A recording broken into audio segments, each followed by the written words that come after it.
ناظرین، گزشتہ ایک ساتھ میں قرب قیامت ساتھ نکلنے والی آگ جو کہ الساعۃ کی آخری بڑی علامات و اشرات میں سے ایک تھی، اس پر کھول کھول کر بات ہو چکی۔ اسی آگ کو جہاں نہ صرف محمد رسول اللہ علیہ السلام نے آج سے 14 صدیہ قبل کھول کھول کر واضح کر دیا تھا، اس کے بارے میں رہنمائی میں کوئی کسر نہیں چھوڑی تھی، تو وہیں اس آگ کو ایک اور مختلف پہلو سے بھی واضح کر دیا تھا۔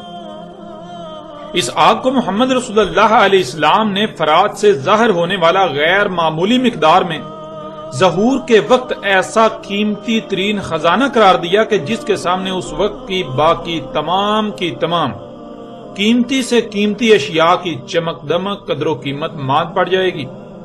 اور مزید اس بارے میں کیا کہا، روایات کو سامنے رکھتے ہوئے آپ بات کرتے ہیں اس موضوع پر۔ آپ کو اس وقت سکرین پر 7 روایات نظر آ رہی ہیں۔ ان روایات پر بات کرنے سے پہلے ان میں استعمال ہونے والے کچھ الفاظ کو جاننا بہت ضروری ہے، اور ان میں پہلا لفظ ہے جبل، اور جبل عربی میں کہتے ہیں غیر معمولی حجم والی شے کو، یعنی بہت بڑی مقدار میں کسی شے کا ہونا۔ یہ خصوصیت پہاڑ میں پائی جاتی ہے، اس لیے پہاڑ کو عربی میں جبل کہا جاتا ہے۔ اس کے علاوہ پہاڑ چوٹی کی مانند ہوتا ہے، اور عربی میں چوٹی راس کو کہتے ہیں، اسی وجہ سے پہاڑوں کو رواسی بھی کہا جاتا ہے۔ پہاڑ کو راس اور پہاڑوں کو رواسی۔ دوسرا لفظ ہے ذہب، اور ذہب عربی میں کہتے ہیں ایسی شے کو جس کے سامنے باقی تمام کی تمام اشیاء کی قدر و قیمت چمک دمک ماند پڑ جائے، جس کی قدر و قیمت چمک دمک باقی سب پر غالب آ جائے۔ اموال و دولت میں یہ خصوصیت سونے میں پائی جاتی تھی، اس وجہ سے سونے کو بھی ذہب کہا جاتا تھا۔ سونے کو ذہب اسی وجہ سے کہا جاتا ہے کیونکہ اس میں یہ خصوصیت پائی جاتی ہے۔ مثلا سونا اگر کسی جگہ پڑا ہو اور وہیں جانور، بھیڑ بکریوں سمیت مختلف اموال و دولت موجود ہوں، تو سونے کی موجودگی میں سونے کے سامنے باقی سب اشیاء کی قدر و قیمت چمک دمک ماند پڑ جائے گی۔ سونے کی قدر و قیمت چمک دمک ان سب پر غالب آ جائے گی۔ بالکل اسی طرح کوئی اور ایسی شے سامنے آ جائے جس کے سامنے سونے کی قدر و قیمت چمک دمک ماند پڑ جائے، تو وہاں سونے کو نہیں بلکہ اس دوسری شے کو عربی میں ذہب کہا جائے گا۔ پھر ناظرین آگے آتا ہے تیسرا لفظ کنز، جس کے معنی ہے قیمتی ترین شے۔ اب آتے ہیں روایات کی طرف، اور سب سے پہلی روایت آپ کو سکرین پر نظر آ رہی ہے۔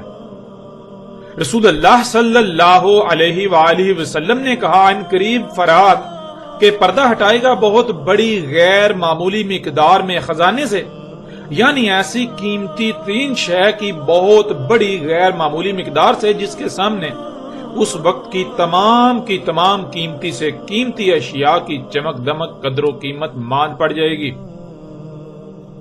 پھر اس طرح اگلی روایت، رسول اللہ صلی اللہ علیہ وآلہ وسلم نے کہا، نہیں قائم ہوگی الساعۃ، یعنی انسانوں کے اپنے ہی ہاتھوں سے کیے ہوئے مفسد اعمال کے رد عمل میں آنے والی انسانوں پر آخری بڑی تباہی، جو کہ عظیم زلزلہ ہوگا، یہاں تک کہ فرات پردہ ہٹا دے گا ایک بہت بڑی غیر معمولی مقدار میں ایسی قیمتی ترین شے سے جس کی موجودگی میں اس کے سامنے باقی تمام کی تمام قیمتی سے قیمتی اشیاء کی قدر و قیمت چمک دمک ماند پڑ جائے گی۔ تو ناظرین غور کریں، کیا آج ایسی شے موجود ہے جو فرات کی سرزمین سے ظہور پذیر ہوئی، جس کے سامنے سونے کی بھی قدر و قیمت چمک دمک ماند پڑ گئی؟ جب غور کریں تو حقیقت آپ کے سامنے ہے، اور آج نہیں بلکہ کب کا اس شے کا ظہور ہو چکا، اور آج اسے خام تیل، سیال سونا یعنی مایا حالت میں سونا یا بلیک گولڈ یعنی کالا سونا کا نام دیا جاتا ہے۔ ناظرین خام تیل کے ظہور سے پہلے سونے کو ذہب کہا جاتا تھا، کیونکہ سونا ذہب تھا، یعنی سونے میں یہ خصوصیت پائی جاتی تھی کہ سونے کے سامنے باقی تمام کی تمام قیمتی سے قیمتی اشیاء کی قدر و قیمت چمک دمک ماند پڑ جاتی تھی۔ لیکن آج وہ مقام سونے کو نہیں بلکہ خام تیل کو حاصل ہو چکا ہے۔ اور خام تیل کو کیوں یہ مقام حاصل ہوا، اس کی وجہ یہ ہے کہ سونے سے آپ کچھ بھی خرید تو سکتے ہیں، لیکن سونے سے کچھ بھی بنا نہیں سکتے۔ اس کے برعکس آج جنہیں آپ سہولتوں، آسائشوں اور آسانیوں کا نام دیتے ہیں، ایجادات کا نام دیتے ہیں جنہیں آپ اپنے لیے مسیحا سمجھتے ہیں، ان سب کی تخلیق صرف اور صرف خام تیل سے ہی ممکن ہو سکی۔ اس وقت اسی خام تیل سے دنیا جنت کا منظر پیش کر رہی ہے۔ جسے آپ صنعت انقلاب کا نام دیتے ہیں وہ اسی خام تیل کی دریافت سے ہی ممکن ہوا۔ آج کون سی شے ایسی ہے جو خام تیل سے نہ بنائی جا رہی ہو یا پھر اس میں خام تیل کا بنیادی کردار نہ ہو؟ ناظرین، یہ وہ وجہ ہے کہ آج آپ چاہ کر بھی سونے کو ذهب نہیں کہہ سکتے، بلکہ آج ذهب خام تیل ہے۔ بالکل ایسے ہی جیسے صدارت، وزارت عظمیٰ سمیت کوئی بھی عہدہ یا مقام ہوتا ہے، آج کسی کے پاس تو کل کو کوئی دوسرا وہ مقام پا سکتا ہے۔ کوئی تب تک صدر کہلائے گا جب تک کہ کسی دوسرے کو وہ مقام حاصل نہیں ہو جاتا۔ بالکل ایسے ہی آج سونا ذهب نہیں ہے، بلکہ آج وہ مقام خام تیل کو حاصل ہو چکا۔ یوں آج اب جب غور کریں تو آپ کو بالکل واضح ہو جاتا ہے کہ آج خام تیل وہ شے ہے جس کے سامنے تمام کی تمام قیمتی سے قیمتی اشیاء، ان میں سونا بھی آ جاتا ہے، سونے کی بھی قدر و قیمت چمک دمک ماند پڑ جاتی ہے۔ خام تیل کی قدر و قیمت، مانگ، چمک دمک باقی سب پر غالب ہے۔ یوں آج ذهب سونا نہیں بلکہ خام تیل کہلائے گا۔ آج ذهب سونا نہیں بلکہ خام تیل ہے۔ رسول اللہ علیہ السلام نے یہ نہیں کہا تھا کہ فرات سے سونے کا پہاڑ نکلے گا۔ رسول اللہ علیہ السلام نے کہا تھا کہ ذهب کا جبل نکلے گا۔ ذهب یعنی ایسی قیمتی ترین شے جس کے سامنے باقی تمام کی تمام قیمتی سے قیمتی اشیاء کی چمک دمک قدر و قیمت ماند پڑ جائے، جس کی چمک دمک قدر و قیمت باقی سب پر غالب آ جائے، اس شے کا بہت ہی بڑی تعداد میں، بڑی مقدار میں، غیر معمولی مقدار میں ظہور ہونا تھا۔ مزید محمد رسول اللہ علیہ السلام نے اس کی پہچان اور اس کے بارے میں کیا بیان کیا، یہ واضح کرنے کے لیے بڑھتے ہیں اگلی روایات کی طرف۔ رسول اللہ صلی اللہ علیہ وآلہ وسلم نے کہا، نہیں قائم ہوگی الساعۃ، انسانوں کے اپنے ہی ہاتھوں سے کیے ہوئے مفسد اعمال کے رد عمل میں آنے والی انسانوں پر آخری بڑی عظیم تباہی، عظیم زلزلہ، یہاں تک کہ فرات پردہ ہٹائے گا ایک بہت بڑی غیر معمولی مقدار میں ایسی قیمتی ترین شے سے جس کی موجودگی میں اس کے سامنے باقی تمام کی تمام قیمتی سے قیمتی اشیاء کی قدر و قیمت چمک دمک ماند پڑ جائے گی۔ لوگ لڑیں گے اس پر، پس ان کے 10 سے 9 قتل ہوں گے۔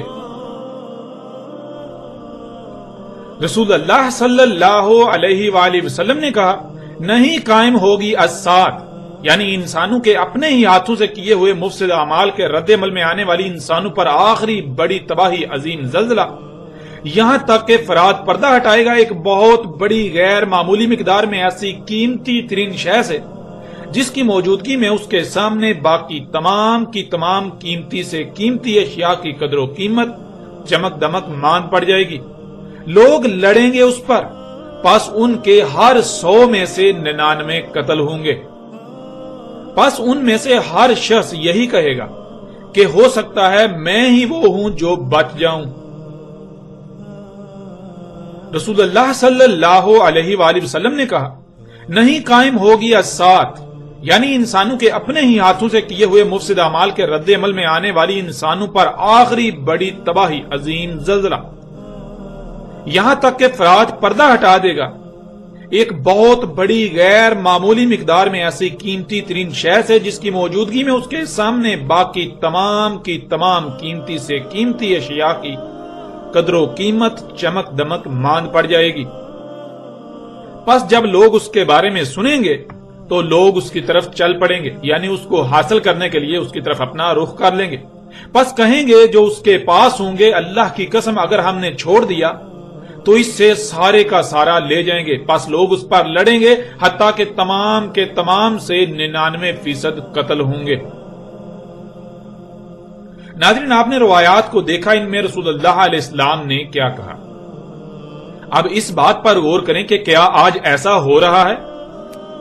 کیا خام تیل جو موجودہ دور کی قیمتی ترین شے ہے، جس کے سامنے تمام کی تمام قیمتی سے قیمتی ترین اشیاء کی چمک دمک ماند پڑ گئی، سونے کی جگہ یہ ذهب بن گیا، تو کیا جب یہ خام تیل نکلا تو اس کی طرف دنیا کے لوگ بڑھے؟ جب دنیا والوں نے اس کے بارے میں سنا، ان کے پاس اس کے بارے میں خبر پہنچی، ان کو معلوم پڑا کہ اس سے کیا کچھ خلق کیا جا سکتا ہے، دنیا جنت بن سکتی ہے، تو کیا دنیا کے لوگ اس کے حصول کے لیے اس کی طرف بڑھے؟ کیا اس کے حصول کے لیے آپس میں لڑ رہے ہیں، قتال کر رہے ہیں؟ کیا خام تیل پر لڑائی ہو رہی ہے؟ تو یہ حقیقت بھی آج آپ کے سامنے ہے۔ آج پوری دنیا میں ہونے والی جنگوں کا محور یہی خام تیل ہے۔ اسی کے حصول کے لیے لیبیا، یمن، عراق و شام کھنڈرات میں بدل رہے ہیں۔ اقوام عالم ایک دوسرے سے لڑ رہی ہیں۔ اسی کے حصول کے لیے ہونے والی جنگوں میں بڑے پیمانے پر پوری دنیا میں لوگ قتل ہو رہے ہیں، لوگ مارے جا رہے ہیں۔ ناظرین، کون نہیں جانتا کہ امریکہ عراق میں خام تیل کے لیے ہی تو آیا تھا؟ کون نہیں جانتا کہ آج شام و عراق کے جو حالات ہیں وہ اسی خام تیل ہی کی وجہ سے تو ہیں؟ کون نہیں جانتا لیبیا اور یمن کے آج جو حالات ہیں اسی خام تیل ہی کی وجہ سے ہیں؟ اسی پر آج جنگیں ہو رہی ہیں۔ یوں یہ حقیقت بھی آج آپ کے سامنے ہے۔ یہ حق آج آپ اپنی آنکھوں سے دیکھ رہے ہیں۔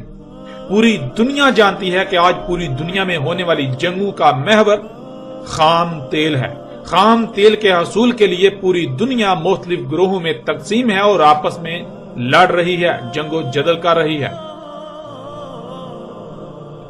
پھر مزید دیکھیں محمد رسول اللہ علیہ السلام نے اس بارے میں کیا رہنمائی کی، اس بارے میں آج سے 14 صدیاں قبل کیا کہا تھا۔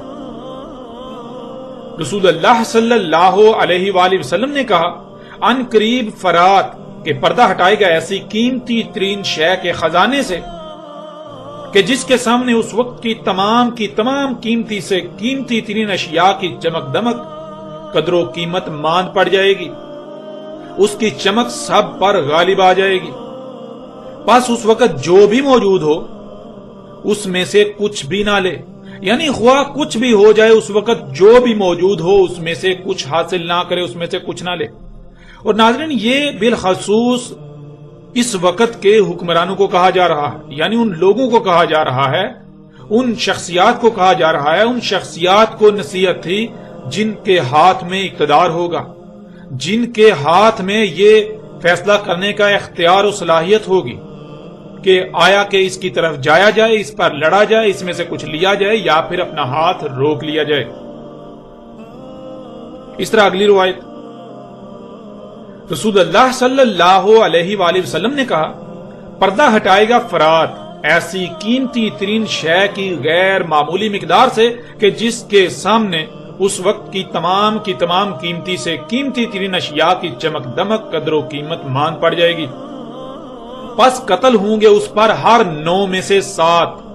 پس اگر تم اس وقت کو پا لو تو پس نہ جانا اس کے قریب، یعنی اگر تم اس وقت کو پا لو تو خواہ کچھ بھی ہو جائے اس کے قریب بھی نہ بٹکنا، اس کو لینے کے لیے، اسے حاصل کرنے کے لیے اس کی طرف اپنا رخ، اپنی توجہ مت کرنا، اس کی طرف نہ بڑھنا، اپنے آپ کو روک لینا، اس میں سے کچھ بھی نہ لینا۔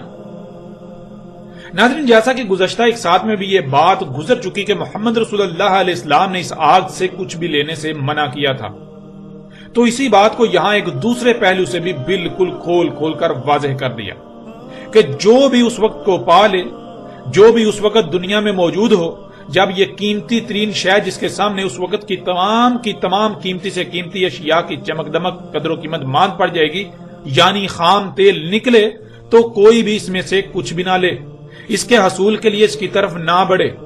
اب ناظرین، آپ خود غور کریں کہ کیا آج آپ اسی وقت میں موجود نہیں ہیں؟ اور آپ دیکھیں کون ہیں جو اس خام تیل کو حاصل کر رہے ہیں۔ حالانکہ اللہ سبحانہ و تعالیٰ کا تو حکم یہ تھا کہ اس میں سے کچھ بھی نہیں لینا، اس کی طرف دیکھنا بھی نہیں، اس کی طرف نہیں بڑھنا۔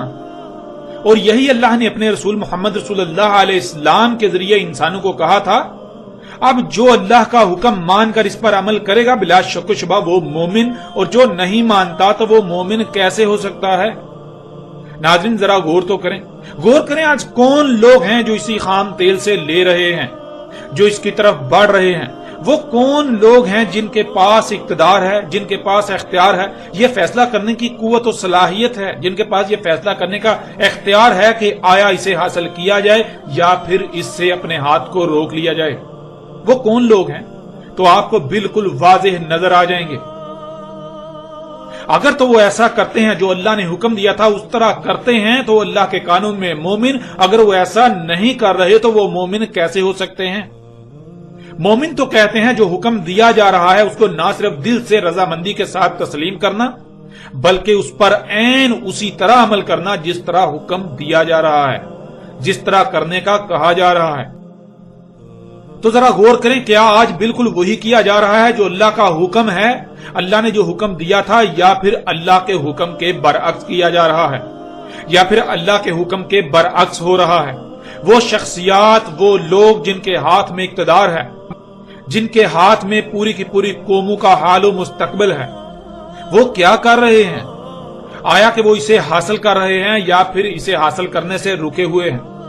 وہ اس کی طرف بڑھ رہے ہیں یا پھر بڑھنے سے رکے ہوئے ہیں؟ اور اللہ نے کیا حکم دیا وہ کیا کر رہے ہیں؟ یہ تمام کے تمام حقائق آج آپ اپنی آنکھوں سے دیکھ رہے ہیں، یہ حق آج آپ اپنی آنکھوں سے دیکھ رہے ہیں، حقیقت آج آپ کے سامنے ہے۔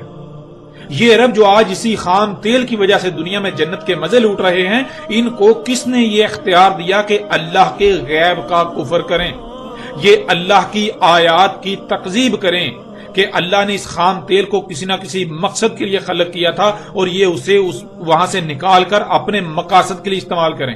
یہ اس بات کا اعلانیہ کفر کریں کہ نہیں، اللہ نے اسے کسی مقصد کے لیے خلق نہیں کیا تھا، اللہ نے تو اسے اس لیے خلق کیا تھا تاکہ ہم نکالیں اور جو جی چاہے کریں۔ یہ خام تیل نکالیں، انہیں یہ کس نے اختیار دیا؟ ان کو یہ کس نے حکم دیا؟ کس نے اجازت دی؟ ان کو کس نے یہ اختیار دیا، اجازت دی کہ اسے حاصل کریں؟ اللہ کا حکم تو اس کے برعکس تھا، تو ایسے لوگ مومن کیسے ہو سکتے ہیں؟ اے آل سعود، اے عرب حکمرانوں اور اے آل سعود اور عرب امراء کے ٹکڑوں پر پلنے والو، یہ جان لو تم بدترین مشرک ہو۔ ہاں تم مشرک ہو، بدترین مشرک۔ آنکھیں کھول کر دیکھ لو اور کان کھول کر سن لو، تم دنیا کے بدترین مشرک ہو۔ باقی اقوام عالم تو تھی ہی مشرک، لیکن تم تو مومن ہونے کے دعوے دار ہو، اس لیے تم منافقین کا کفر واضح کرنا بہت ضروری ہے۔ جو ہیں ہی کافر ان کو تو سب جانتے ہیں، لیکن تم تو منافقین ہو، تم منافقین ایمان و اسلام کے لبادے اڑے ہوئے ہو۔ تمہیں تکلیف تو بہت ہوگی، لیکن جان لو اس ذات کی قسم جو احد ہے، جو رب العالمین ہے، تم لوگ بدترین مشرک ہو۔ خواہ تمہیں یہ حق کتنا ہی ناگوار کیوں نہ گزرے، لیکن جان لو یہ حق ہے، یہ حق ہے کہ تم بدترین منافق ہو، تم اللہ کے سب سے بڑے مجرم ہو۔ اپنی آنکھیں کھول لو اس سے پہلے کہ دیر ہو جائے۔ جان لو یہ آخری بار متنبہ کیا جا رہا ہے، وقت بالکل ختم ہو چکا، اس کے بعد تمہارے پاس کوئی بہانہ نہیں رہے گا۔ آج تم نہیں مانتے تو جان لو وہ رب جو تم پر یہ حق آج واضح کر رہا ہے وہ منوانے پر بھی قادر ہے، اس نے تم سے منوانا بھی قدر میں کر دیا۔ آج اگر مانتے ہو تو دنیا و آخرت میں فائدے میں رہو گے، اور اگر آج تکبر کرتے ہو اور نہیں مانتے تو جان لو تمہیں ماننا ہوگا۔ تم مانو گے لیکن تب تمہارا ماننا تمہیں کوئی نفع نہیں دے گا۔ جان لو عذاب عظیم تمہارے سر پر آ چکا۔ اپنی آنکھیں کھول لو، بعد میں سوائے پچھتاوے کہ تمہارے پاس کچھ نہیں رہے گا۔ اے دنیا کے لوگوں، خواہ کسی بھی خطے سے ہو، کسی بھی رنگ، نسل، مذہب، فرقے یا گروہ وغیرہ سے تعلق رکھتے ہو، اپنے گریبان میں جھانکو اور سوال کرو خود سے کہ کیا تم اس ذات کی غلامی کر رہے ہو جس نے تمہیں وجود دیا؟ وہی ذات جس نے تمہارے آباء و اجداد کو وجود دیا، وہی ذات جو تمام مخلوقات کو وجود دے رہی ہے، جس نے تمام مخلوقات کو وجود دیا۔ غور کرو اور پہچانو اس ذات کو کہ وہ کون ہے، غور کرو اور پہچانو اس ذات کو کہ وہ ذات کون ہے۔ اور کیا تم اس کی غلامی کر رہے ہو یا پھر تم جرائم کر رہے ہو، اپنی ہی خواہشات کی اتباع کر رہے ہو؟ اپنے اعمال میں غور کرو، اپنا احتساب کرو اس سے پہلے کہ تمہارا احتساب کیا جائے۔ جان لو وقت بالکل ختم ہو چکا۔